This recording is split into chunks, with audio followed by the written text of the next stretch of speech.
Welcome to the Auto Lovers channel. Today we are learning about forgotten gems of automotive luxury of the 1950. 12 stunning cars that time tried to bury. The 1950s weren't just a year of post-war prosperity. They were the dawn of a bold, luxurious new era in American car design. While names like Cadillac still shine, many of the beautifully crafted sedans, coupes, and limousines of that year have been lost in the shadows. Today, we are rediscovering the forgotten gems of luxury from the 1950s, cars that once ruled the road and are now almost erased from memory. Before watching, support the channel by subscribing and liking. Your support gives us great motivation to move forward. Don't forget to click the bell so you don't miss the next episodes. Thanks. Number 12, 1950 Packard, the last stand of quiet American luxury. In 1950, Packard was still one of the most respected names in American luxury. Known for its motto, "Ask the man who owns one," Packard had built its reputation on craftsmanship, elegance, and a kind of quiet confidence. While Cadillac chased chrome and power, Packard in 1950 focused on refinement, engineering excellence, and dignity. And for that moment, it still held its place among the elite. The 1950 model year was significant for Packard. It marked the final appearance of its Custom 8 series, the spiritual predecessor to the soon-to-arrive Patrician 400. At the top of the lineup, the Custom 8 offered the kind of understated luxury that didn't need to shout to be seen. Its long, flowing body lines, graceful fenders, and tall, formal grille reflected a brand rooted in pre-war traditions, elegant and reserved rather than flashy. Under the hood, Packard relied on its proven 356 cubic inch inline-8 engine, a smooth, durable power plant producing 160 horsepower. Unlike the emerging trend toward overhead valve V8s, Packard's big straight 8 was built for serenity, not speed. It delivered effortless power with almost no vibration, and when paired with the in-house designed Ultramatic drive, it offered a uniquely smooth and quiet driving experience. The Ultramatic was one of the first fully automatic transmissions built entirely by a U.S. automaker, and it was a testament to Packard's engineering capabilities. Inside, the 1950 Packard was richly appointed. Buyers could choose from a range of high-end materials, including wool broadcloth, leather trim, real wood accents, and thick carpeting. The dashboard featured tasteful chrome, elegant gauges, and controls that were sturdy and well-placed. Every detail was crafted with the buyer's comfort in mind, not just for show, but for daily enjoyment. Yet despite all this quality, 1950 marked the beginning of Packard's slow descent. The market was shifting. America in the early 50s wanted bold styling, faster cars, and nameplates that made a splash. Packard, still building cars for an older generation, failed to adapt quickly enough. Sales declined, and the once prestigious marque began losing ground to rivals like Cadillac and Lincoln. Today, the 1950 Packard, especially the Custom 8, is a quiet classic. It's not a car you buy to show off. It's a car you appreciate when you understand what it stood for: integrity, engineering, and refinement. In many ways, it was one of the last truly handcrafted American luxury cars before the industry shifted toward mass market appeal. It may be a forgotten name to many, but to enthusiasts who still admire grace over flash, the 1950 Packard remains a symbol of an American luxury era that deserved a better ending. Number 11, 1950 Lincoln Cosmopolitan, Ford's forgotten luxury flagship. In 1950, Ford Motor Company was determined to prove it could compete directly with Cadillac and Packard in the premium market. The answer, the Lincoln Cosmopolitan, a car that combined bold styling, advanced engineering, and presidential-level prestige. Today, it's a forgotten luxury flagship, but in its time, the Cosmopolitan was Lincoln's proudest achievement. Unlike its Mercury-based predecessors, the 1950 Lincoln Cosmopolitan was built on a unique, longer, and wider platform with its own distinctive design. At nearly 2 to 20 inches long, the Cosmopolitan had the size and presence to rival any top-tier luxury sedan of the time. Its low-slung body, smooth slab sides, and minimal chrome trim reflected a modern, almost European approach to styling, clean and elegant rather than flashy or fin-laden. Under the hood, Lincoln equipped the Cosmopolitan with a 337 cubic inch flathead V8 that produced 152 horsepower. Originally developed for Ford's trucks, this engine gave the big Lincoln strong torque and a quiet, smooth ride. It wasn't a performance car, acceleration was modest, but it was tuned for effortless highway cruising. Paired with Hydra-matic automatic transmission, sourced from GM for a few years, the Cosmopolitan was advanced for its time in terms of drivability. The interior reflected Lincoln's focus on subdued luxury. With broad bench seats, high-quality cloth or leather upholstery, and tasteful dash design, it prioritized comfort and functionality. The cabin was whisper quiet thanks to extra insulation, and a range of features like power windows and power seats were available. Rarities in 1950. But what truly set the Cosmopolitan apart was its symbolic status. It served as President Harry Truman's state car, and later versions were used in Eisenhower's motorcade. Specially modified Cosmopolitan limousines, built by coach builder Derham, featured armor plating, bulletproof glass, and extended wheelbases. This presidential connection added an aura of dignity and authority to the model, even if the public didn't embrace it with the same enthusiasm as Cadillac buyers. Sales for the 1950 Cosmopolitan were respectable, about 25,000 units.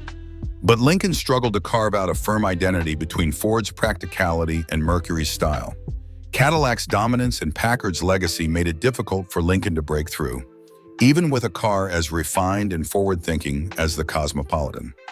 Today, the 1950 Lincoln Cosmopolitan is a rarely seen gem, a car caught between eras, built with ambition, but soon overshadowed by the more flamboyant designs of the mid-1950s. For collectors, it represents an unusual and elegant chapter in Lincoln's history, a time when the brand reached for greatness on its own terms, with dignity, innovation, and a quiet sense of confidence.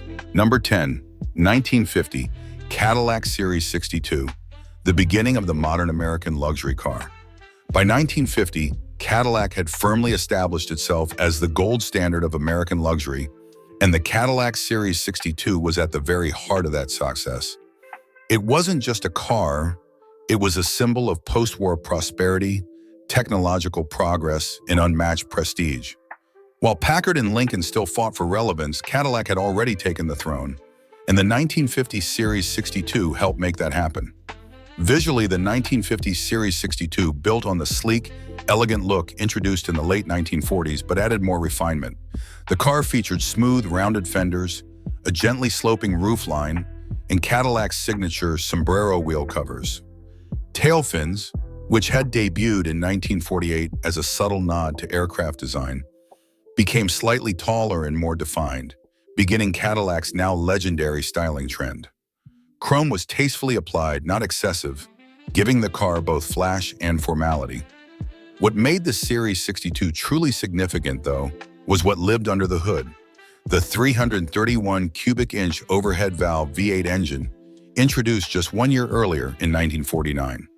With 160 horsepower, it was lighter, more compact, and far more efficient than the flathead V8s used by rivals.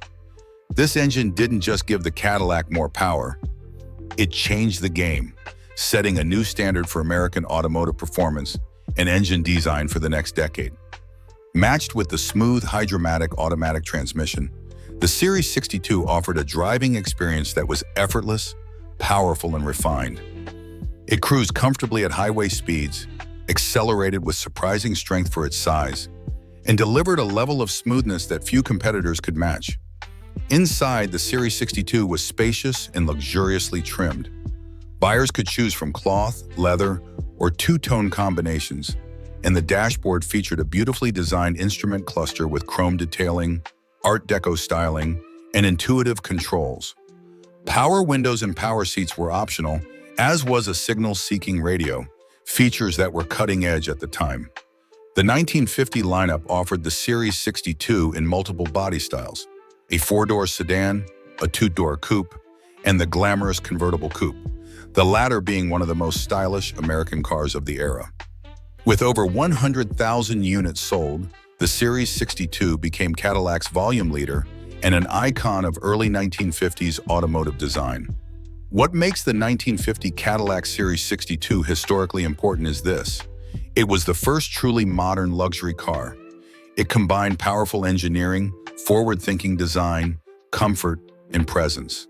It was aspirational, but not impossible to own, making it the dream car for countless Americans in a booming economy. Number 9. 1950 Buick Roadmaster Riviera, the chrome-crowned king of early 50s style. In 1950, Buick was riding high, not quite as exclusive as Cadillac, but proudly standing as General Motors' boldest expression of style and substance. At the top of its lineup sat the Buick Roadmaster, and nestled within that was something extra special: the Roadmaster Riviera. It wasn't just a car, it was a statement, a luxurious personal coupe that helped define what American prestige looked like at the dawn of the decade. The Riviera hardtop coupe, introduced in 1949, was Buick's answer to combining the sleek looks of a convertible with the comfort of a fixed roof. By 1950, this formula was refined, and the Roadmaster Riviera stood at the pinnacle of that innovation. It featured a pillarless hardtop design, meaning there was no post between the front and rear side windows, giving it the open-air feel of a convertible with the structure of a coupe. This was still a fresh, modern concept at the time, and one that Buick helped popularize. Under the hood, the 1950 Roadmaster carried Buick's legendary Fireball straight-8 engine, a 320 cubic inch power plant producing 152 horsepower. While it wasn't quite as advanced as Cadillac's new overhead valve V8, Buick's engine was known for immense torque and buttery smooth performance, making it ideal for cruising and comfort. The car came standard with Dynaflow automatic transmission, delivering near-silent, seamless acceleration, a key selling point for luxury-minded buyers. The styling was pure early 50s drama. The Roadmaster Riviera was a long, low-slung machine with flowing lines, prominent fenders, and Buick's signature vent-to-ports on the front fenders, 3 or 4 portholes depending on the model, which gave the car a jet-inspired look. The wide chrome grille and bold front bumper gave the car an unmistakable face, while the long rear deck and delicate tail lamps signaled elegance over flamboyance. Inside, the Roadmaster Riviera was upscale and inviting. Bench seats were wide and deeply cushioned, with fine cloth or leather upholstery. The dashboard featured Art Deco touches, a large speedometer, and generous chrome accents. Power windows were optional, and everything from the steering wheel to the door handles was solid, stylish, and built with quality. The 1950 Roadmaster Riviera wasn't just about looks, it was about presence. Buick advertised it as the kind of car for people who had arrived, and in many ways it fulfilled that promise. With a price tag close to $3,200, a high figure for the time, it was aimed at professionals, business leaders, and celebrities who wanted Cadillac-level luxury without the Cadillac nameplate. Number 8. 1950 Nash Ambassador Airflight, the wind tunnel sedan that dared to be different. In an era dominated by chrome, fins, and size, the 1950 Nash Ambassador Airflight stood completely apart. It was bold, it was futuristic, and above all, it was aerodynamic, in ways most Americans had never seen in a family sedan.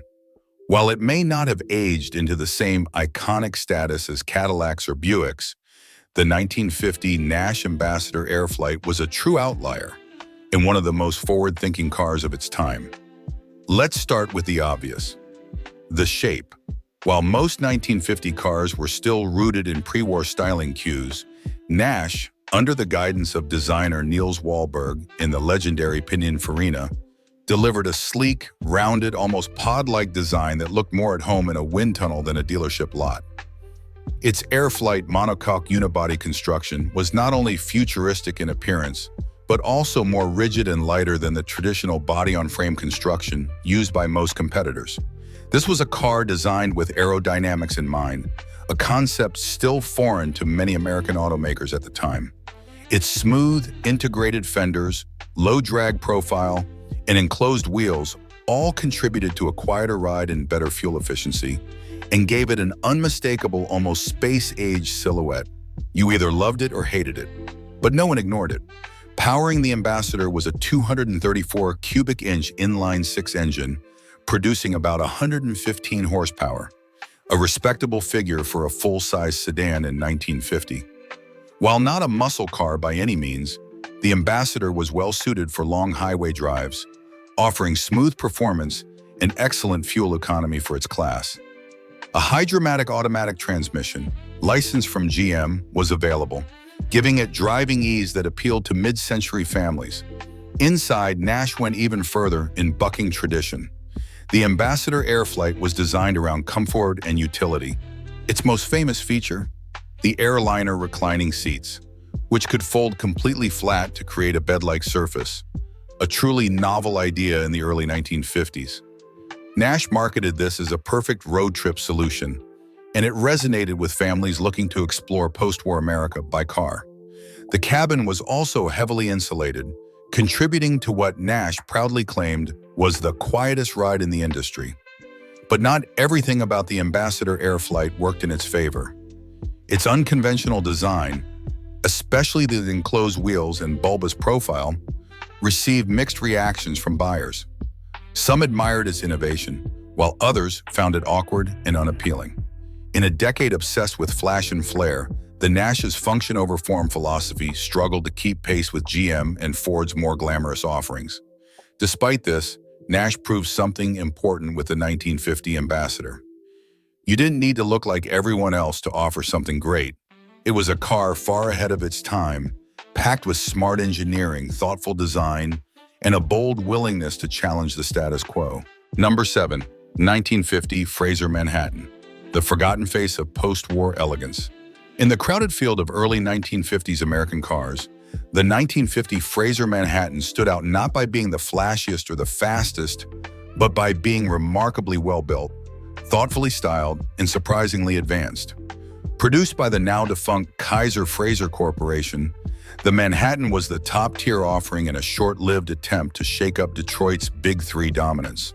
Today, it's one of the most elegant, forgotten cars of its time, and a prime example of how bold design and innovation don't always equal commercial success.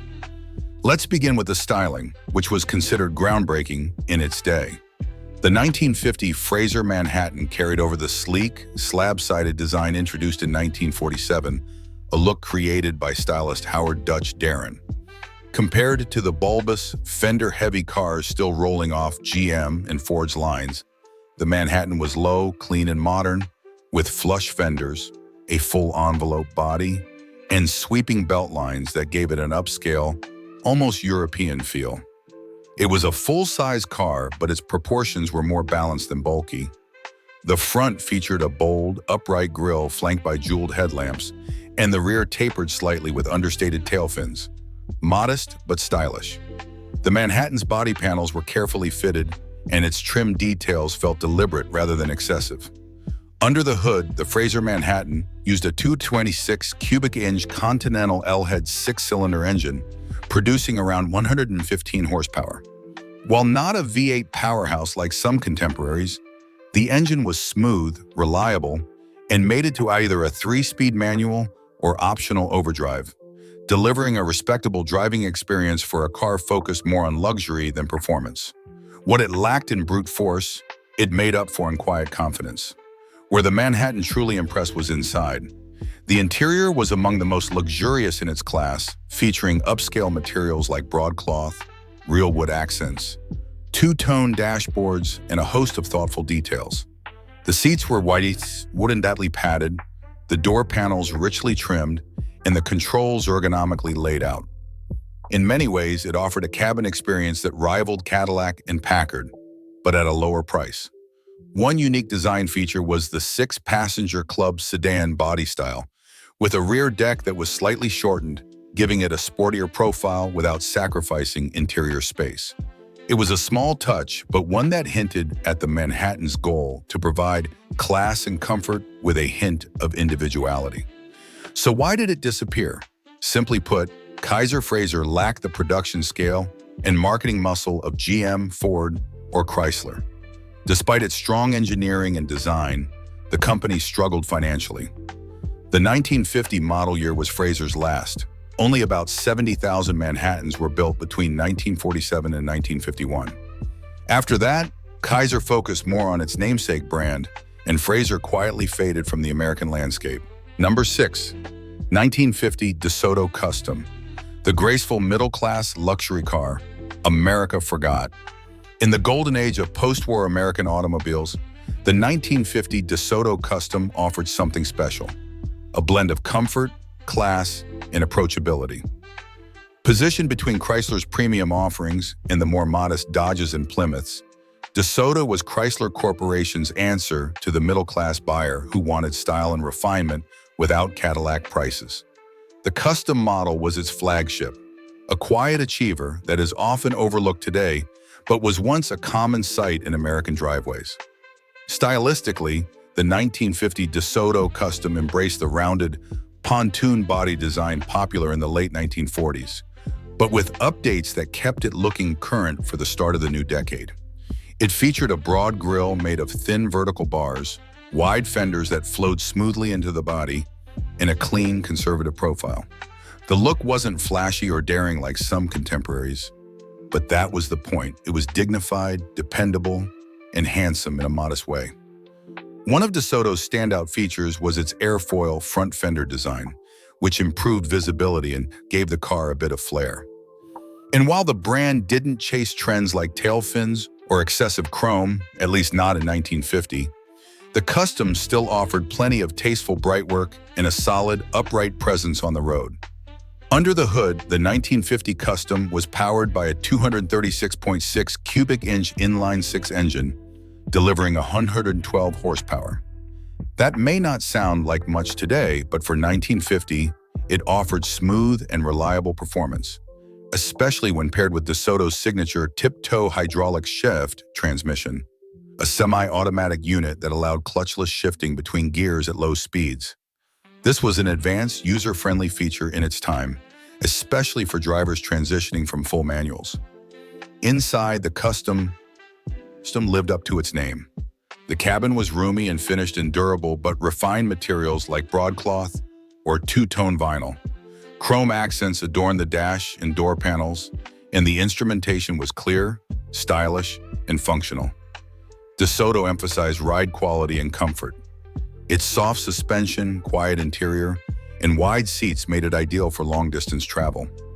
DeSoto even offered fluid drive, Chrysler's unique fluid coupling system that made takeoff smoother than with a standard clutch. It didn't deliver sporty performance, but it did provide a level of drivability and mechanical refinement that appealed to older buyers or families looking for a relaxed, comfortable ride. So why is the 1950 DeSoto Custom largely forgotten today? Simply put, the DeSoto brand was always slightly overshadowed. Sandwiched between Chrysler and Dodge, it often struggled to define its identity. Luxurious but not elite, affordable but not quite economical. By the time DeSoto was discontinued in 1961, its legacy was quietly fading. Number 5, 1950, Oldsmobile 98 Holiday, the rocket-powered icon of post-war confidence. The 1950 Oldsmobile 98 Holiday wasn't just a car, it was a declaration of progress, performance, and prestige. Positioned at the top of Oldsmobile's lineup, the 98 Holiday helped usher in a new era of American motoring, one where horsepower, style, and modern design met middle-class aspiration. While today it might not be as widely remembered as its Cadillac cousins, in its time, the 1950 Olds 98 Holiday was a star and one of the most advanced vehicles on the road. Let's start with its most significant innovation, the Rocket V8 engine. Under the hood was Oldsmobile's groundbreaking 303 cubic inch OHV V8, producing 135 horsepower, a figure that was thrilling in 1950. It wasn't just about raw speed, though it could move. It was about smooth, torquey acceleration, fuel efficiency, and cutting-edge engineering. This engine gave Oldsmobile a massive lead in the post-war horsepower race, and the Holiday 98 wore its rocket badges proudly on the fenders and trunk. The Holiday name denoted Oldsmobile's hardtop coupe, a sleek two-door with no fixed B-pillar, giving it the airy, open look of a convertible with the convenience and quietness of a full-roof car. This was still a fresh body style in 1950, and it looked futuristic. The side profile was long and graceful, and when the windows were rolled down, it offered an unobstructed view from front to back, something few other cars of the time could match. Visually, the 98 Holiday was elegant and assertive. It featured a wide chrome grille, modest tail fins, wraparound bumpers, and smooth flowing lines. Its proportions were large but not bloated, and the overall design struck a perfect balance between conservative luxury and contemporary excitement. It was a car that said you had made it, but you still enjoyed the drive.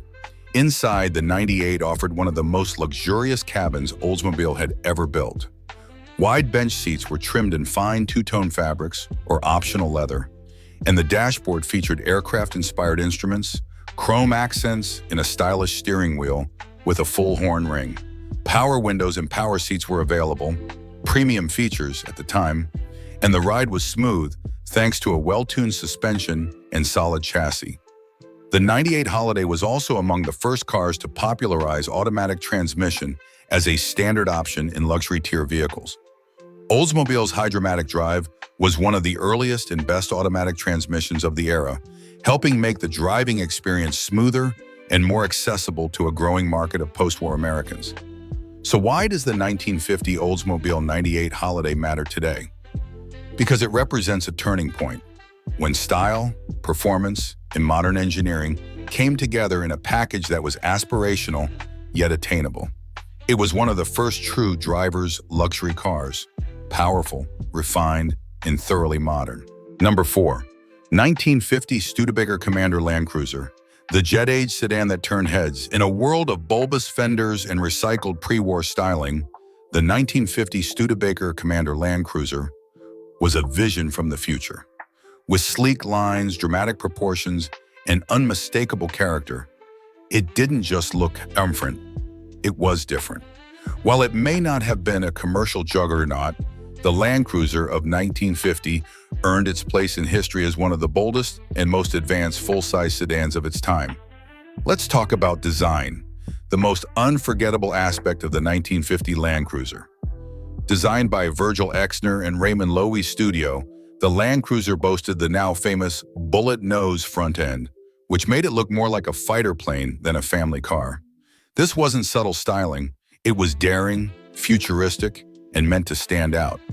The sloped rear deck and wraparound rear glass completed the streamlined, aerodynamic shape, decades ahead of what most American automakers were doing. This radical design was born from Studebaker's desire to separate itself from the Big Three. While Ford, GM, and Chrysler were updating older platforms, Studebaker went full throttle into post-war modernism, and the Land Cruiser was its flagship expression. With its long, low stance and distinctive nose cone, it was a car that turned heads in 1950 and still sparks conversations at classic car shows today. Under the hood, the Commander Land Cruiser packs solid power. A 245 cubic inch straight-six engine producing 102 horsepower. That might seem modest by today's standards, but it was smooth, reliable, and more than adequate for highway cruising. Paired with Studebaker's optional overdrive transmission, it delivered good fuel economy and respectable speed, a practical performer wrapped in a dramatic suit. Inside, the Land Cruiser lived up to its name. It was Studebaker's top-tier sedan, and the interior reflected that status. Plush bench seats, full carpeting, decorative trim, and generous use of chrome made for a comfortable, upscale cabin. Rear legroom was impressive, thanks in part to the car's long 124-inch wheelbase. This was a family car with limousine-level space, something buyers deeply appreciated in an era before SUVs. One of the car's more advanced features was its curved windshield, which offered better visibility and was a rarity at the time. Combined with the low cowl and sloping hood, it gave drivers an expansive view of the road, a thoughtful touch that showed Studebaker's commitment to innovation. But as impressive as the Land Cruiser was, Studebaker's position in the market was always precarious. It lacked the resources of its larger rivals, and despite its engineering and design brilliance, sales never reached the levels needed for long-term survival. Still, the Land Cruiser sold well enough to keep Studebaker in the game, and it cemented its reputation for doing things differently. Number 4, 1950, Pontiac Chieftain Deluxe, a true bridge between tradition and the future. The 1950 Pontiac Chieftain Deluxe represented a pivotal moment for General Motors' mid-range brand. Sitting just below Buick in GM's hierarchy, Pontiac had long been seen as reliable, conservative, and well-built, but not exactly daring. With the launch of the post-war Chieftain series, and particularly the deluxe trim, Pontiac signaled it was ready to modernize, offering American families a car that was well-appointed, affordable, and stylish, without losing its traditional values. Visually, the 1950 Chieftain Deluxe wore classic early 1950s styling, still rooted in the rounded torpedo body shapes of the 1940s. But there were signs of evolution. The front end featured a bold horizontal grille with multiple chrome bars, and the signature Indian Chief hood ornament stood proudly at the front, glowing amber when the headlights were on. It was both a symbol of brand identity and a reminder that Pontiac still took pride in its heritage. The deluxe trim elevated the Chieftain with extra chrome, finer interior materials, and more standard equipment than the base models. Whether it was the two-door sedan, four-door sedan, or the sleek Catalina hardtop coupe, the deluxe variants exuded a sense of attainable luxury for the average post-war family. Mechanically, the 1950 Chieftain was offered with two engines, a 239 cubic inch straight six producing around 90 horsepower, or the more desirable 268 cubic inch inline 8 in Deluxe 8 models, making 108 horsepower. While these figures weren't groundbreaking, they provided smooth, dependable performance. The inline 8 especially was known for its quiet operation and solid torque, ideal for long highway cruising, which was becoming more common thanks to America's growing interstate system. Buyers also had a choice of transmissions, including a 3-speed manual or the increasingly popular Hydra-matic automatic, which made driving the Chieftain much easier in urban settings, a key selling point for the expanding middle class. Inside, the Chieftain Deluxe was comfortable and practical. The dashboard featured large, easy-to-read gauges and chrome-accented trim. Upholstery was a step up from basic models, with better quality fabrics and more refined patterns. It wasn't opulent like a Cadillac, but it was undeniably well-made and respectful of its owner's expectations for refinement. What makes the 1950 Chieftain Deluxe interesting today is how well it captured the spirit of its time. It was a car for a growing America, affordable, durable, stylish enough to feel special, but still rooted in practical values. It bridged the gap between the austerity of the 1940s and the flashier optimism of the mid-1950s. Number 2. 1950, Dodge Coronet Diplomat, the understated gentleman of early post-war America. The 1950 Dodge Coronet Diplomat wasn't the flashiest car on American roads, nor was it the most powerful, but it earned respect in its time, and still does today, for being a solid, stylish, and dependable full-size car that balanced conservative design with quiet ambition. It was the top trim level of Dodge's post-war lineup, and it quietly symbolized middle-class success and American resilience at the start of a booming decade. Let's begin with what set the Diplomat apart. Unlike the more utilitarian Meadowbrook or mid-range Wayfarer, the Coronet Diplomat was Dodge's upscale offering, and it came in a special body style, a two-door pillarless hardtop coupe, making it the brand's first real foray into the sportier, more stylish territory that would define the 1950s. This new hardtop design, introduced in 1950, gave the car a sleek, flowing side profile. Without a fixed B-pillar between the front and rear side windows, the car looked like a convertible when the windows were down, but with the full structural integrity and practicality of a steel roof. This feature alone gave the Diplomat real curb appeal and helped Dodge appear more modern and youthful, especially among returning World War II veterans starting families and careers. From a styling perspective, the Coronet Diplomat wore Dodge's typical post-war design language: clean lines, rounded fenders, a sturdy upright grille, and modest chrome trim. It wasn't showy like a Cadillac or Packard, but it had a quiet elegance, especially in two-tone color combinations, which were becoming increasingly popular. Under the hood, the 1950 Coronet Diplomat was powered by Dodge's reliable 230 cubic inch inline 6, producing around 103 horsepower. While it wasn't a performance car by any stretch, the engine was known for its durability and smooth operation. What made the driving experience unique was Dodge's optional Gyromatic transmission, a semi-automatic gearbox that combined elements of both manual and automatic shifting. It allowed for clutchless gear changes once the car was in motion, offering a taste of luxury without the full cost of an automatic. Inside, the Diplomat featured upgraded materials compared to lower trim Dodges. The interior was roomy and well-appointed, with plush bench seats, a chrome-accented dashboard, and optional features like a heater, radio, and even a clock, small luxuries that made a big difference in the early 1950s. What made the 1950 Dodge Coronet Diplomat noteworthy wasn't just its engineering or style, it was the position it held in American culture. It was a car for the quiet achievers, civil servants, small business owners, and veterans building new lives. It wasn't about excess or bravado, but trust, practicality, and a touch of sophistication. Number 1, 1950, Chevrolet Fleetline Special. The streamlined spirit of post-war America. The 1950 Chevrolet Fleetline Special is one of those cars that captures a specific moment in American history. A time when optimism was high, design was daring, and families were eager to move forward.